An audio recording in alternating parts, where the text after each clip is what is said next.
இப்ப நம்ம உலகத்துல எத்தனை கோடி மக்கள் இருக்காங்கன்னு உங்களுக்கே தெரியும்.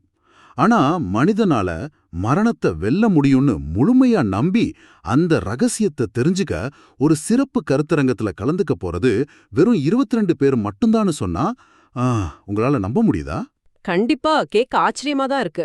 ஆமா. வருகிற 2026 ஆண்டு ஜூன் இல்ல ஜூலை மாசத்துல புதுச்சேரியில கணேசனார் தலைமையில நடக்க போற அந்த நிகழ்வுல கலந்துக்க போற உண்மையான தேடல் உள்ள மனிதர்களோட எண்ணிக்கை இவ்வளவுதான். வெறும் 22 பேரு? கரெக்ட். இந்த 22 பேருக்கு தெரிஞ்ச ஆனா நமக்கு தெரியாத அந்த ரகசியம் என்ன? மரணத்தை விழுறது நிஜமாவே சாத்தியமா? இன்னைக்கு நம்ம இந்த ஆழமான ஆய்வுல பேச போற விஷயம் ஒரு சாதாரண தத்துவ விவாதம் கிடையாது. ஆ, கண்டிப்பா கிடையாது. இது நம்ம உடம்புக்குள்ள நடக்கிற அறிவியல், நம்ம சுவாசிக்கிற மூச்சு, மரும் வள்ளலார் காட்டிய சுத்த சன்மார்க்கம் பத்தின ஒரு மிக ஆழமான தேடல். கேட்க தயாரா இருக்கீங்களா? இப்போ இந்த 22 பேருங்கிற எண்ணிக்கை உண்மையிலே ஒரு பெரிய நிதர்சனத்தை நம்ம முகத்துல அறையறதுன்னு தான் சொல்லணும். ஏன் அப்படி சொல்றீங்க? ஏன்னா வள்ளலார் நமக்கு 2 முக்கியமான விஷயங்கள் கட்டிட்டு போயிருக்கிறாரு. ஒன்னு பரோபகாரம், அதாவது மத்தவங்களுக்கு உதவுறது. இன்னைக்கு பல பேர் இதை மிக சிறப்பா பண்றாங்க. ஆமா. இப்போ உதாரணத்துக்கு இந்த லக்ஷ்மி சந்தர் அறக்கட்டளை மூலமா குடும்ப வருவாயில மாதம் நடக்கிற அன்னதானம், அது ஒரு அற்புதமான ஜீவகாருண்ய பணிதான். எக்ஸாக்டா. ஆனா 2 விஷயம்னு சொன்னேன் இல்லையா? 2வது விஷயம் ஒன்னு இருக்கு. அதுதான் சத்து விசாரம். சத்து விசாரம். அதாவது உயிரோட உண்மையை, இந்த பிரபஞ்சத்தோட ரகசியத்தை தேடுறது. பரோபகாரம் செய்யறது சுலபம். ஆனா இந்த சத்து விசாரம் பண்றது மிக மிக கஷ்டம். ஓ. அதான் கோடிக்கணக்கான மக்கள் வாழற பூமியில அந்த சாகநிலை இல்ல மரணமில்லா பெருவாழ்வை நோக்கி பயணிக்க வெறும் 20-30 பேர் மட்டும்தான் தகுதி பெறுவாங்க. ஒரு நிமிஷம். எனக்கு இங்க கேட்கிற உங்களுக்கும் சேர்த்து ஒரு முக்கியமான கேள்வி எழ வாய்ப்பு இருக்கு. சொல்லுங்க. சாகுநிலை பத்தி இவ்வளவு ஆழமா படிக்கிறாங்க, தங்க வாழ்க்கையை அதுக்காக அர்ப்பணிக்கிறாங்க, எல்லாம் சரி. ஆனா நிஜத்துல என்ன நடக்குது? என்ன நடக்குது? இப்போ ஈரோடு கதிர்வேல் அவரை எடுத்துக்குவோம். அவர் சாகுநிலை பத்தி மிக அற்புதமா ஆழமா பேசக்கூடியவர். ஆனா அவர் இறந்துட்டாரு. ஆமா. அதே போல மருத்துவத்துறையில இருந்துகிட்டே தீவிரமா ஜீவகாருண்ய பணிகளை செஞ்ச கருங்குழி சிவகுமார் அவர்களும் திடீர்னு இறந்துட்டாரு. உண்மைதான். இதெல்லாம் பார்க்கும்போது எனக்கும் சரி, சுத்தி இருக்கிறவங்களுக்கும் சரி, உண்மையிலேயே ஒரு பயம் வருது. சாகநிலை பத்தி இவ்வளவு தெரிஞ்ச அறிஞர்களே இறந்து விடுகிறார்கள்னா அவங்க போற பாதை தவறா? இல்ல அந்த இலக்கு மனித உடம்புக்கு சாத்தியமில்லாத ஒண்ணா? இது ரொம்ப ஆழமான, அதே சமயம் யாரும் கேட்க தயங்குற யதார்த்தமான ஒரு கேள்வி. மரணம் ஏன் நிகழ்குதுன்னு புரிஞ்சுக்க வள்ளலார் சொல்ற 3 விதிகளை நம்ம கவனிக்கணும். 3 விதிகள்? என்ன அது? சாத்துவ விதி, பொது விதி மற்றும் சிறப்பு விதி. சாத்துவ விதிங்கிறது சாதாரண மனிதர்கள் வாழ்க்கிறது, பிறக்கிறது, சாப்பிடுறது, ஆசைப்படுறது, முடிவுல இறந்து போறது. Okay, regular life. ஆமா. இப்போ பொது விதிங்கிறது பரோபகாரம் செஞ்சு நல்ல ஒழுக்கத்தோட வாழ்க்கிறது. ஆனா இதுலயும் உடம்புக்கு மரணம் உண்டு. அப்போ சாகநிலை? அதுதான் அந்த சிறப்பு விதி. இங்கதான் நம்ம பாக்குறதுக்கும் முழுவதும் ஆவதுக்கும் உள்ள அந்த வித்தியாசத்தை அறிவியல் பூர்வமா புரிஞ்சுக்கணும். பாக்குறதுக்கும் முழுவதும் ஆவறதுக்குமா? புரியலையே. இப்போ ஒரு பொருளை நம்ம தூரத்துல இருந்து ரசிக்கலாம், அது பாக்குறது. ஆனா அந்த பொருளோட ஒன்றிணைஞ்சு நாமே அந்த பொருளா மாறுறது இருக்கு இல்லையா, அதுதான் தன்மயம் அடைவது. ஓ, தன்மயம். வள்ளலார் அந்த பெரோலிய பார்த்தாரு. அந்த ஒலியோட அதிர்வாலைகளோட தன் உடம்போட அணுக்களை இணைஞ்சு ஒலியாகவே தன்மயம் அடைந்தார். ஆனா மத்தவங்க அந்த ஒலிய பத்தி படிச்சாங்களே தவிர அதை தங்க உடம்புக்குள்ள அனுபவமா மாத்தல. அப்போ உண்மையான தேடல் வெளியில இல்ல, உடம்புக்குள்ள இருக்குன்னு சொல்றீங்க? முழுமையா உடம்புக்குள்ளதான் இருக்கு. சரி, அப்படி உடம்புக்குள்ள என்னதான் நடக்குது? சாதாரண உணவு எப்படி ஒலியா மாறும்? இங்கதான் நம்ம இந்த ஐம்பழ அமிர்தங்கிற விஷயத்துக்கு வரணும். நம்ம தினமும் சாப்பிடுற சாதாரண இட்லியோ சோறோ உடம்புக்குள்ள போனதும் என்னவாகுது? ரத்தமாகுது, சதையாகுது, எலும்பு, விந்து. ஆமா, ரத்தம், சதை, எலும்பு, விந்து, உரோமம், கடைசியில கழிவா மாறுது. இது நமக்கு தெரிஞ்ச பயாலஜி. ஆனா இந்த மாற்றங்கள் எப்படி நடக்குது? டைஜஷன் மூலமா, என்சைம்ஸ் மூலமா நடக்குது இல்லையா? நவீன அறிவியல்ல நம்ம எண்டோக்ரைன் கிளான்ஸ், அதாவது நாளமில்லா சுரப்பிகள்னு எதை சொல்றோமோ அததான் வள்ளலார் நாபி முதல் புருவமதி வரை உள்ள சக்கரங்களை அமிர்த சுரப்பிகளா குறிப்பிடுறாரு. ஓ, அப்படி வர்றா? தொப்புள்ள இருந்து நெற்றி வரை நமது உடம்ப ஒரு மாபெரும் ரசவாத கூடம், ஒரு ஆல்கெமி லேப் மாதிரி செயல்படுத்துது. இதுல ஒரு சுவாரஸ்யமான விஷயம் என்னன்னா, நம்ம சிறுநீரகத்துக்கு மேல இருக்கும் அந்த அட்ரினல் சுரப்பிய யோக சாஸ்திரம் சுவாதிஷ்டான சக்கரத்தோட இணைக்குது. ஒரு நிமிஷம். அட்ரினல் சுரப்பின்னா நம்ம பயப்படும்போது இல்ல கோவம் வரும்போது நம்மை காப்பாத்துற செயல்படும் சுரப்பி தானே? ஃபைட் ஆர் ஃப்ளைட் ரெஸ்பான்ஸ்னு சொல்லுவாங்களே, அதை ஏன் சுவாதிஷ்டான சக்கரத்தோட இணைக்கணும்? மிக சரியான கேள்வி. அட்ரினலின்ங்கிறது மனிதனோட அடிப்படை உயிர்வாழ்வு உள்ளுணர்வை தூண்டும் ஒரு ஹார்மோன். ஆபத்து வரும்போது ஓடு இல்ல எதிர்த்து நில்னு மூளைக்கு கட்டளையிடுவது இதுதான். ஆமா, கரெக்ட். சுவாதிஷ்டான சக்கரங்கிறதும் மனிதனோட அடிப்படை பயம், இச்சை மற்றும் உயிர்வாழும் ஆசை ஆகியவற்றை குறிக்கும் ஒரு மையம். ஓ வாவ், ரெண்டும் சிங்க் ஆகுது. ஆமா, ஒரு மனிதன் எப்போதான் அடிப்படை பயத்தையும் இச்சைகளையும் தான் விழிப்புணர்வால் தாண்டி வரானோ, அப்போ அந்த அட்ரினல் சுரப்பியோட ஆற்றல் வீணாக கீழிறங்காம மேல் நோக்கி பாயத் தொடங்குது. மேல் நோக்கி பாயுதா? அந்த ஆற்றல் தான் மனிதனை அடுத்த கட்டத்துக்கு, அதாவது உயர்நிலைக்கு அழைத்து செல்லும் அமுதம். இத கேட்கும்போது என் மைண்ட்ல ஒரு அருமையான ஒப்பீடு தோணுது. என்ன ஒப்பீடு? சொல்லுங்க. இப்போ நம்ம உடம்பு பார்க்கறதுக்கு எல்லா வசதிகளும் தானேயங்கிய செயல்படும் ஒரு அத்திநவீன ஸ்மார்ட் ஹோம் மாதிரி இருக்கு இல்லையா? கேட்டத்தக்க அப்படிதான். உள்ள சென்சார்ஸ் இருக்கு, சாப்பிட்ற உணவு தானா ரத்தமா மாறுது, எந்த வேலையும் தடைப்படுறதில்ல. ஆனா ஒரு பெரிய பிரச்சனை என்னன்னா, இந்த ஒட்டுமொத்த ஸ்மார்ட் ஹோம் வீட்டையும் கட்டுப்படுத்தும் அந்த மாஸ்டர் பாஸ்வேர்ட் நம்மகிட்ட இல்ல. உண்மைதான். நம்ம கண்கள் எதை பார்க்கணும், காதுகள் எதை கேட்கணும்னு நம்ம முடிவு பண்றோமா? இல்ல, சென்சார்ஸா இருக்கிற நம்ம புலங்கள் நம்ம வீட்டை ஹேக் பண்ணிடுச்சு. புலங்கள் நம்மை ஆளுகிறதே தவிர நம்ம அதை ஆளவில்லை. அது ஒரு மிகச்சிறந்த ஒப்பீடு. அந்த ஸ்மார்ட் ஹோம் தானா இயங்குதுன்னா, அத உள்ள இருந்து இயக்குறவர் யாரு? மாஸ்டர் பாஸ்வேர்டு எங்க தொலைஞ்சு போச்சு? அதான் எனக்கும் புரியல. இத விளக்கு நம்ம 5 தொழில்ங்கிற தத்துவத்தை பார்ப்போம். தினமும் நம்ம தூங்கி விழிக்கும் போது நம்ம உடம்புக்குள்ள நடக்கிறது படைத்தல். பகல் முழுவதும் இயங்குறது காதல். இரவுல தூங்குறது. இரவில் தூங்குறது அழித்தல், அதாவது சம்ஹாரம். இந்த மூணும் நம்மை மீறி ஆட்டோமேட்டிக்கா தினமும் நடக்குது. ஆனா மீதமுள்ள 2 தொழில்களான அறிவு தோற்றுவித்தல் மற்றும் அனுகிரகம் ஆகியவை மட்டும் நம்ம கண்ட்ரோல்ல இல்ல. ஏன் இல்ல? ஏன்னா நமது மூளையோட மையப் பகுதியில அந்த புருவ மத்தியில உள்ள ஒரு பிரம்மாண்டமான அருள் கோட்டையோட போட்டு இன்னும் திறக்கப்படவே இல்ல. பாஸ்வேர்டு அங்கதான் இருக்கு. அந்த போட்டை எப்படி திறக்கிறது? இப்போ ஒரு வார்த்தை சொல்லுவாங்க, உப்ப கடல்ல கொட்டினா அது தண்ணியோட தன்மையாகி பிரிக்க முடியாதபடி முழுமையா கரைஞ்சிடணும். ஆமா, சொல்வாங்க. அதுபோல மனித உடம்பும் ஒளியோட தன்மையா மாறணுங்கிறாங்க. ஆனா வெறும் சதையாலான இந்த உடம்பு, ஒரு பிசிக்கல் பாடி எப்படி ஒளியா மாறும்? அந்த மெக்கானிசம் என்ன? அந்த மெக்கானிசம் நம்ம அக்யூபங்க்சர் தத்துவத்திலையும் பஞ்சபூத அறிவியல்லையும் மிக தெளிவா இருக்கு.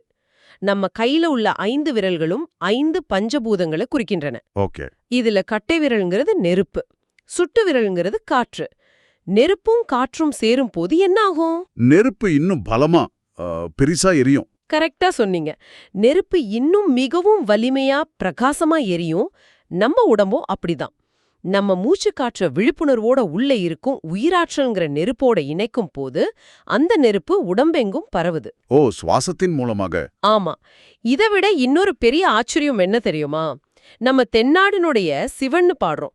இந்த தெற்கு திசை, அந்த சவுத் திக்குன்னு சொல்றாங்களே, அதை நீங்க எப்படி பாக்குறீங்க? தெக்குனா நம்ம நார்மலா மேப்ல கீழே இருக்கிற சவுத் தானே? புவியியல் ரீதியான திசைன்னு தானே இத்தனை காலமா நினைச்சிட்டு இருக்கோம். அங்கதான் நம்ம எல்லாரும் தப்பு பண்றோம். தக்ஷிணமூர்த்தி தெற்கு நோக்கி அமர்ந்திருப்பதா கோவில்கள்ல பாக்குறோம். ஆனா கோவில்கள்ங்கிறது வெறும் வழிபாட்டு தலங்கள் அல்ல. அவை மனித உடற்கூறியலின் ரகசிய வரைபடங்கள். வெயிட், நிஜமாவா? கண்டிப்பா. ஆன்மீகத்துல தெற்கு திசைங்கிறது வெளியுலகத்துல இல்ல. ஒரு மனிதன் நேர நிமிர்ந்து உட்கார்ந்தா அவனோட தலை உச்சி பாகம், அதாவது நெற்றிக்கு மேல உள்ள மூளை பகுதி தான் அந்த தெக்கு. வாட்? மூளைப்பகுதி தான் தெக்கா? ஆமா, உச்சி பாகமே ஆன்மீகத்தின் தெற்கு திசை. மூளைக்குள்ள பிச்சுட்ரி மற்றும் பீனியல் சுரப்பிகள் இருக்கும் அந்த இடத்துல தான் இறைவன் பெரோலியா அமர்ந்திருக்கான். இது ஏதோ ஒரு மதத்துக்கு மட்டும் சொந்தமானதில்ல. ஆமா, அறிவியல் தான் எல்லாருக்கும் பொதுவாச்சு. கிறிஸ்துவர், இஸ்லாமியர், பௌத்தர்னு எந்த மதத்தை சேர்ந்தவராய் இருந்தாலும் மனித உடற்கூறியல் ஒண்ணுதானு. நமக்குள்ள இருக்கும் அந்த மூளை பகுதிக்கு ஆற்றலை கொண்டு செல்றதுதான் அந்த பாஸ்வேர்டை மீட்டெடுக்கும் வழி. இது எனக்கு ஒரு மிகப்பெரிய வெளிச்சத்தை கொடுக்குது.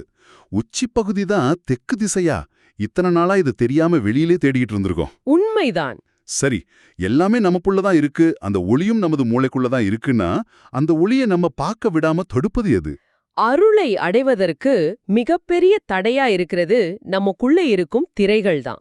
வள்ளலார் 7 திரைகள் நம்ம ஒளியை மறைப்பதா சொல்றாரு. ஆனா நிஜத்துல நம்மை சுத்தி நடப்பத பாருங்க. ஆமா, நம்ம எத்தனையோ முகமூடிகளை போட்டுக்கிறோம். அதுதான் சமூகத்துக்காக ஒரு திரை, வேலை பார்க்கும் இடத்துல ஒரு திரை, குடும்பத்துல ஒரு திரைன்னு நமக்குள்ள 1008 திரைகள் உள்ளன. இதுல மிக மிக அழுத்தமான திரை எதுனா அந்த கரும்பெரும் பச்சை திரை. கரும்பெரும் பச்சை திரை. இத விலகணும்னா வெறும் கண்மூடி தியானம் செய்யறது மட்டும் போதாது. நமது பார்வையில, கேட்பதுல, பேசுவதுல விழிப்புணர்வு வேணும். இப்ப புரியுது, அந்த சென்சாஸை நமது கட்டுப்பாட்டுல கொண்டு வர வேணும் இல்லையா? எக்ஸாக்ட்டா. குறிப்பா புலங்களை கட்டுப்படுத்துவதுல இந்த நாக்கு செய்யும் வேலை இருக்கே, அது மிக பயங்கரமானது. பல ஆன்மீக பாதைகளில உப்ப விடு, புளிய விடு, காரத்தை விடுன்னு ஸ்ட்ரிக்டா கட்டளையிடுவாங்க. ஆமா. ஆனா வள்ளலார் எவ்வளோ பெரிய சைக்காலஜிஸ்ட் பாருங்க. அப்படி நேரடியா சொன்னா மக்கள் பயந்து சன்மார்க்கத்தை விட்டு ஓடிடுவாங்கன்னு அவருக்கு நல்லா தெரியும். அது நல்லா தெரியும் அவருக்கு. அதனால அவர் மிக நசுக்கா ருசி விரும்பாது சாப்பிடுங்கன்னு சொன்னாரு. அதாவது சாப்பிட்டாதானே உடலை வறுத்து சொல்லல. ஆனா அந்த நாக்கோட அடிமைத்தனத்துல சுவையோட வலையில சிக்கி உன்னோட ஸ்மார்ட் ஹோம் பாஸ்வேர்டை இழந்துராதன்னு கூறுறாரு. மிக துல்லியமா சொன்னீங்க. நாக்கோட ருசிய கடப்பது, உடலின் தேவையை தாண்டி நிற்பது எவ்வளவு பெரிய சாதனைங்கிறத புரிஞ்சுக்க பட்டினாதர் வாழ்ந்த ஒரு நிஜ சம்பவத்தை பாப்போம். சொல்லுங்க. பட்டினாதர் கடும் பசியோட சோறு கேட்டு போறாரு. ஆனா அவருக்கு பலமான அடிதான் கிடைக்குது. நம்ம அந்த இடத்துல இருந்தா வலியில துடிச்சிருப்போம், இல்ல கோபத்துல கத்தியிருப்போம். ஆனா பட்டினாதர் என்ன சொன்னாரு தெரியுமா? என்ன சொன்னாரு? படு உடலே படு சோறுன்னாரு. படு உடலே படுசோறு. அதாவது அடி வாங்கறது இந்த பிசிக்கல் உடல், சோறு கேட்கும்படி ஆக்குறதும் இந்த பிசிக்கல் உடல். இதுல என்னுடைய உண்மையான அகம் எங்க இருக்கு? நான் ஒளியனவன், உடல் அல்லங்கிற அந்த வைராக்கியம் அவருக்கு இருந்தது. அந்த வைராக்கியம் உண்மையிலே பெருசு. கசியையும் வலியையும் கடந்து நிற்கும் அந்த மாபெரும் பக்குவம்தான் அந்த பச்சை திரையை விளக்குகிறது. இதெல்லாம் கேட்கும்போது அந்த விழிப்புணர்வை எப்படி அடைவதுன்னு கேட்கிற உங்களுக்கும் சரி, எனக்கும் சரி ஒரு ஆர்வம் வருது. அதுக்கு ஏதாவது பிராக்டிக்கலான வழி இருக்கா? கண்டிப்பா இருக்கு. இப்போ இத கேட்டுட்டு இருக்கும் நீங்க உங்க சுவாசத்தை ஒரு கணம் கவனிங்க. உங்க மூச்சு காற்று வலது நாசியில அதிகமா ஓடுகிறதா இல்ல இடது நாசியில ஓடுகிறதா? இடது இல்ல வலது. ஆமா, ஏதாவது ஒண்ணுல அதிகமா இருக்கும். வலது நாசி வழியா செல்லும் சுவாசம் சூரிய நாடி. இது உடலை வெப்பமாக்கும், உழைப்பதற்கான ஆற்றலை தரும். இடது நாசி வழியா செல்றது சந்திர நாடி. இது உடலை குளிர்ச்சியாக்கும், ஓய்வுக்கானது. ஓ, அப்போ மாறி மாறி நடக்குமா இது? நம்ம எப்போதும் இந்த 2ல தான் மாறி மாறி உளுந்து கொண்டிருக்கிறோம். ஆனா இந்த 2க்கும் நடுவுல செல்லும் மூச்சு ஒண்ணு உள்ளது. அதுதான் சுஷ்முனை இல்ல நடுநடி. நடுநடி. ஆமா. எப்போ ஒரு மனிதனின் சுவாசம் சீராகி 2 நாசிகளிலும் சமமாக இயங்கி நடுநடிக்குள் நுழைகிறதோ அப்பதான் அவனது மூளை முழுமையான விழிப்புணர்வை அடைகிறது. அப்போ அந்த விழிப்புணர்வு அந்த நடுநடி மூலமா வருதா? கரெக்ட். அந்த நடுநடியில் விழிப்புணர்வு ஏற்படும் போது மட்டுமே மூளைக்கு கீழே உச்சி பகுதியில் இருக்கும் அந்த பெரோலியை தரிசிக்க முடியும். உள்ள எவ்வளோ போராட்டங்கள் இருக்கு. நடுநடிய பிடிக்கணும், பச்சைத்திரைய விளக்கணும், ஸ்மார்ட் ஹோமோட பாஸ்வேர்டை நாக்கோட ருசியிடமிருந்து மீட்கணும். ஆமா, இது உள்ள நடக்கிற போராட்டம். அகத்துல இவ்வளவு தடைகள் இருக்குங்கிறது ஒரு புறம் இருக்கட்டும். ஆனா வெளியிலும் நிஜ உலகத்திலே இந்த சன்மார்க்க அமைப்பினர் சந்தித்த தடைகளை கேட்கும்போது எனக்கு உண்மையிலே அதிர்ச்சியா இருக்கு. ஒரு நல் காரியத்தை செய்வதற்கு சமூகம் எவ்வளவு முட்டுக்கட்டை போடுது. வரலாற்று பதிவுகளை பார்த்தோன்னா அது ஒரு நெடிய போராட்டம்தான். சுத்த சன்மார்க்க கூட்டங்களை நடத்துறதுக்காக அவங்க முதல்ல ஒரு கட்டடத்தை வாடகைக்கு எடுக்கிறாங்க. அங்குள்ள மக்கள் எதிர்ப்பு தெரிவிக்கிறாங்க. நல்லது பண்ண கூட எதிர்ப்பா? ஆமா. சரின்னு இன்னொரு கட்டடத்துக்கு போறாங்க. அங்கிருந்தும் கடுமையான எதிர்ப்புகளால துரத்தப்படுறாங்க. இப்படி 3 வெவ்வேறு வாடகை கட்டடங்களிலிருந்து அவர்கள் வெளியேற்றப்படுறாங்க. 3 தடவை. ஆனா அவங்க சொல்றவதையல இறுதியில வசந்த மாளிகை, சிவகுமார் மற்றும் SP ராமச்சந்திரன் செட்டியார் ஆகியோரின் பெரும் முயற்சியால் அத்தனை சமூக எதிர்ப்புகளையும் நெருக்கடிகளையும் தாண்டி வடலூர்ல 78 சென்ட் இடம் வாங்கப்பட்டு ஒரு பெரிய கட்டடம் எழுப்பப்பட்டது. உள்ள இருக்கிற அந்த இருண்ட பச்சை திரையை விளக்குவது எவ்வளவு கடினமோ அதைவிட கடினம் வெளியே இருக்கிற இந்த சமூகத்தின் அறியாமையை எதிர்கொள்வதுங்கிறது இந்த வரலாறுல இருந்தே நல்லா புரியுது. உண்மைதான். ஆன்மீகம்ங்கிறது ஏதோ காட்டுக்குள்ள சென்று தியானம் செய்வதல்ல, சமூகத்தின் மத்தியில வாழ்ந்து அவர்களது எதிர்ப்புகளையும் அன்பால் வென்று ஒரு நல்காரியத்தை நிலைநாட்டுவதுதான் உண்மையான சன்மார்க்கம். சரியா சொன்னீங்க. இன்னைக்கு நம்ம பல முக்கியமான விஷயங்களை இணைந்து பார்த்திருக்கோம். ஆமா, தொப்புள்ள தொடங்கி புருவமதி வரை இயங்கும் எண்டோக்ரைன் சுரப்பிகளின் அறிவியல், அட்ரினல் ஆற்றலை மேல்நோக்கி திருப்புவது, நமது மூளைப் பகுதியே நம்ம தேடும் தென்திசைங்கிற உண்மை, அப்புறம் நடுநாடி வழியா சுவாசத்தை செலுத்தி உச்சி ஒளியை உணர்வது. இது எல்லாமே சாது விசாரணை தானே? கண்டிப்பா. சாது விசாரணங்கிறது ஏதோ ஞாயிற்றுக்கிழமை மட்டும் செய்யும் சடங்கு அல்ல. அது நமது ஒவ்வொரு மூச்சிலும் ஒவ்வொரு செயலிலும் இருக்க வேண்டிய விழிப்புணர்வு. உண்மையாகவே இது ஒரு ஆழமான பயணம். நம்ம விடைபெறுவதற்கு முன் இதை கேட்டுக்கொண்டிருக்கும் உங்களுக்கான ஒரு ஆழமான கேள்வியை நான் முன்வைக்க விரும்புறேன். கண்டிப்பா கேளுங்க, அவங்களும் யோசிக்கட்டும். இத பத்தி நீங்க அமைதியா உங்களுக்குள்ள யோசிச்சு பாருங்க. சாக நிலையில்லா மரணமில்லா பெருவாழ்வுங்கிறது இந்த ரத்தமும் சதயமான உடல் எந்தவித மாற்றமும் இல்லாம பல 1000 வருடங்கள் அப்படியே கல்லாக இருப்பதை குறிக்கிறதா? இல்ல, உங்க தூய்மையான சிந்தனைகள், நீங்க மத்தவங்களுக்கு செய்யும் பரோபகார செயல்கள், எந்த பலனையும் எதிர்பார்க்காத உங்களோட தூய்மையான அன்பு ஆகியவை ஒரு ஒலி அணுவாக மாறி இந்த உலகம் உள்ளவரை மத்த மனிதர்களோட மனசுல என்றென்றும் வாழ்ந்து கொண்டிருப்பதை குறிக்கிறதாம். மிக அருமையான கேள்வி. சற்று யோசிச்சு பாருங்க. இன்னைக்கு வள்ளலாரோட உடல் நம் கண்களுக்கு தெரியாம மறைஞ்சிருக்கலாம். ஆனா நூற்றுக்கணக்கான வருடங்கள் கழித்தும் அவருடைய எண்ணங்கள், அவருடைய தயவு, அவருடைய அருட்பெரும் ஜோதி முழக்கம் இன்னும் லட்சக்கணக்கான மனிதர்களோட மூளைக்குள்ள மனசுக்குள்ள எரிந்து கொண்டே இருக்கே. ஆமா, என்றும் வாழ்கிறார். ஒரு மனிதனோட சிந்தனை கோடிக்கணக்கான மனிதர்களுக்குள் ஊடுருவி என்றென்றும் வாழ்வதுதான் உண்மையான சாகநிலையோ? மனிதனால் மரணத்தை வெல்ல முடியுமாங்கிற தேடலுக்கான விடை வெளியுலகத்துல இல்ல, நீங்க சுவாசிக்கும் மூச்சிலும் நீங்க சிந்திக்க தொடங்கும் இந்த நொடியிலுமா இருக்கு. அற்புதம். அந்த சிந்தனையோட இன்னைக்கு நாம விடைபெறுவோம். மீண்டும் அடுத்த ஆய்வுல சந்திப்போம்.